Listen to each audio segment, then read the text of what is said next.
After school, I was investigating a rumor about the mound of earth and sand behind my middle school. As the sun began to sink, a dry sound came toward me down the empty hallway.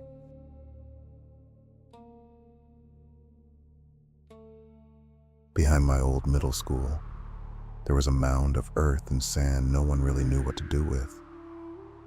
It sat on the north side of the main building, past the gym storage shed.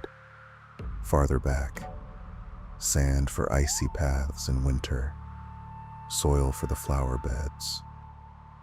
Those things had been piled there like a low hill. In daylight, it was just a storage area. But after dusk, students did not look at it.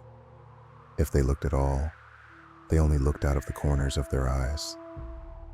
They said someone stood on that mound at night.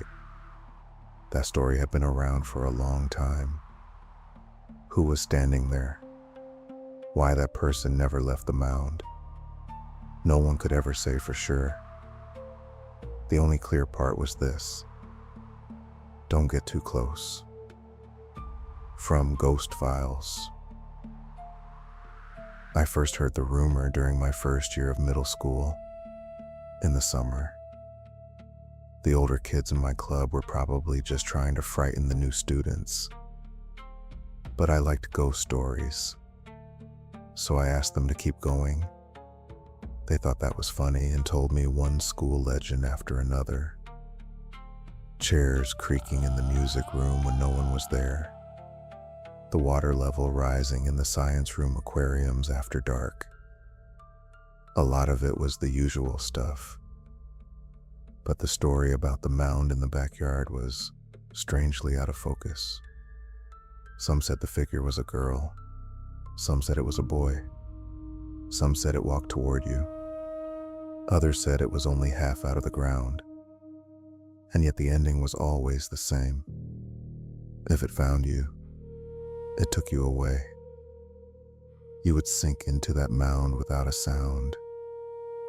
I could not stop wondering why that one part never changed. I wanted to know the oldest version of the rumor, but ghost stories passed by word of mouth are never clear. Ask 10 people, and the story shifts each time. So I used my role on the class newsletter committee. I suggested a special issue about old rumors that still lingered at the school. Some of the others were hesitant. A few boys jumped at it, half as a joke. One even said we should test whether it really appeared. In the end, I joined the group that would visit the sites around school after classes. The others would ask graduates' families and people in the neighborhood about old stories. I understand it now. The moment we split up the work that way, I should have backed out. The reporting itself was so uneventful, it was almost disappointing. Beside the old building, in front of the music room, while evening light still remained, there was only quiet. The mound in the backyard was the same. Up close, all I could see were shovel marks on the dry surface. Nothing suspicious. Nothing at all. One of the boys dug the toe of his shoe into it as a joke. Another scraped the top lightly with a branch. All that came up was damp dirt and pebbles. In the end, that day's article was going to be based on the stories we had heard from the older students, cleaned up a little so it would read better. Maybe that is how rumors change shape. I was thinking something like that, feeling a little deflated as I sat with my draft. After school that day, I stayed behind in the classroom by myself. Strictly speaking, one boy from the newsletter group was there too. But he finished before I did and said he was going home. It was still a little light outside. I could still hear the clubs practicing in the distance, so I thought I would be fine.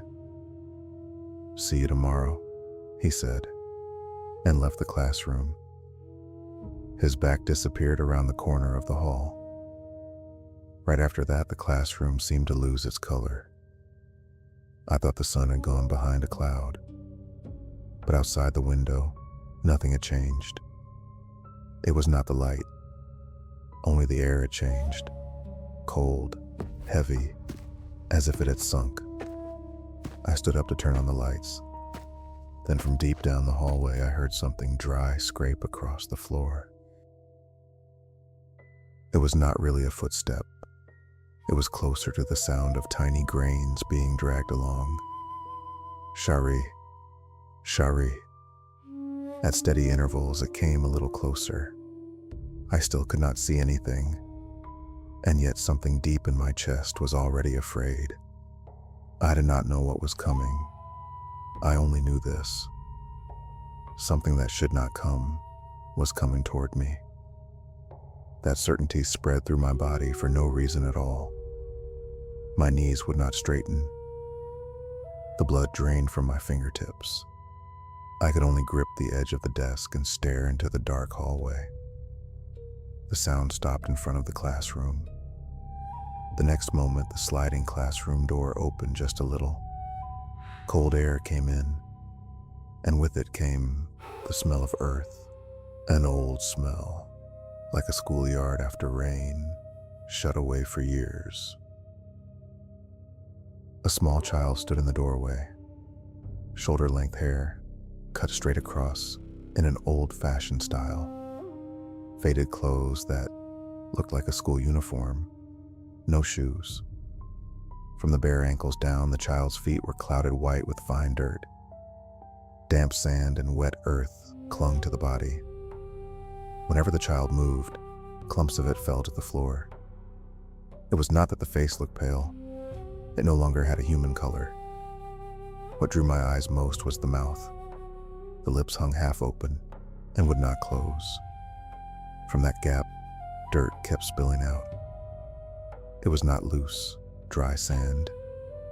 Heavy, wet grains fell as if they were being pushed up from deep in the throat.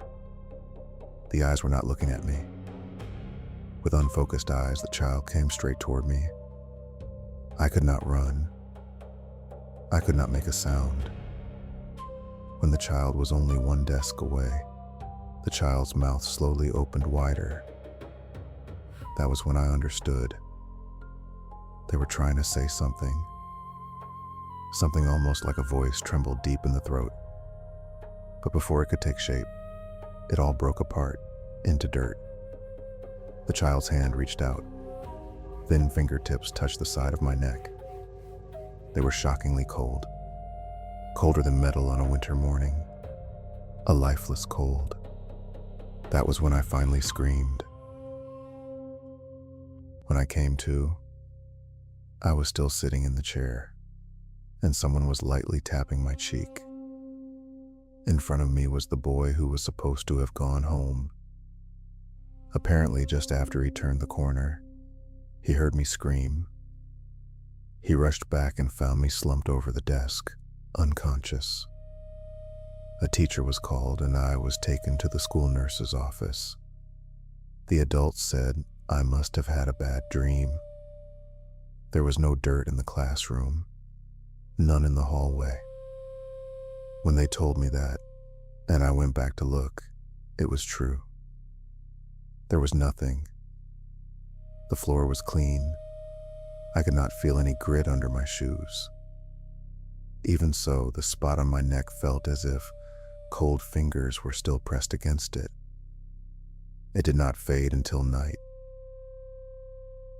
A few days later, among the interviews we had collected for the class newsletter, there was an old story about the mound in the backyard. Decades earlier, they said, there had been a quiet child at that school who almost never spoke. One day, dirt was found mixed into the soup served with school lunch. For some reason, the blame fell on that child. At first, it seemed like only a few students were spreading the lie as a cruel prank.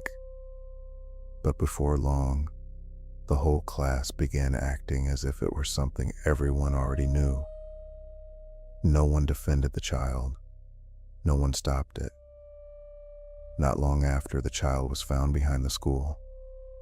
After that, the child never came back. The account said there was dirt even inside the child's mouth. Of course, I do not know if any of that was true. It may have been a rumor that had gathered extra pieces over the years. But when I read that line, I remembered the mouth of the child I had seen in the classroom. The paper in my hands began to tremble on its own. Even now, I think about it sometimes.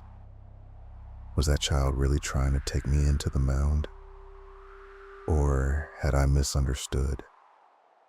Maybe the way that mouth opened in desperation was not there to curse me. Maybe the child was trying to tell me something.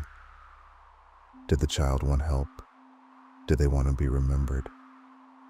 But when your throat is packed with dirt all the way down, words cannot keep the shape of words anymore. So maybe even now, every time that child tries to speak, dirt spills out instead of a voice, dragging the cold of one lonely body down the long hallway after school. If you ever hear it in a school at dusk, from a hallway that should be empty, Shari, that dry little scrape, leave before you turn around.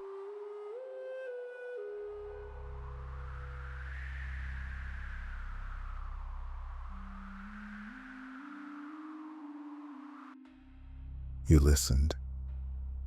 Now it is coming for you. Or maybe it is already here, behind you.